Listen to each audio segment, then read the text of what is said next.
My name is Bob Hallett. I'm a musician and author from St. John's, Newfoundland, and this is my 150.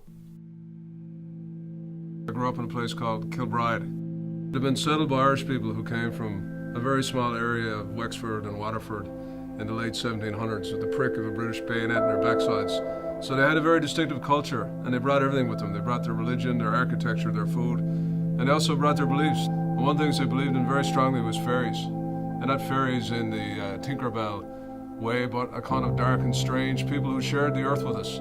There were things to be frightened of.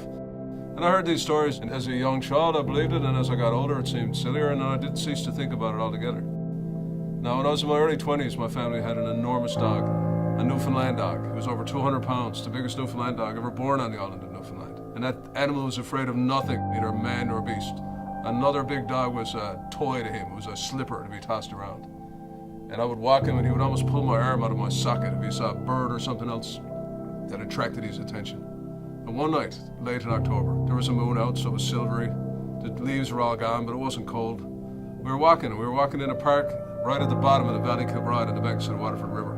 And as I walked along the path, I got an uncomfortable feeling, the way you do when something might be wrong. And all of a sudden, in between some trees, there's something in the middle of the path.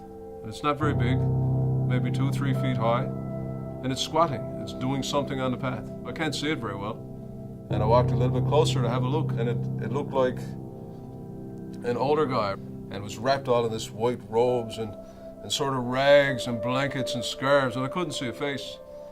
And the dog, who normally was curious and enthusiastic and interested in everything, started to cry like an animal in a trap. And he turned so hard he pulled the leash right off my arm and disappeared down the path. And then the thing, or whatever it was, stood up and looked at me. And I couldn't see the face, it was too dark. And I turned around. And I didn't run, because I thought running would be a bad thing to do in that situation. I turned and I walked away. Was it a fairy? I don't know. I didn't believe in fairies. Nobody believes in fairies. But what I saw was something very, very, very strange in Kilbride on the banks of the Waterford River.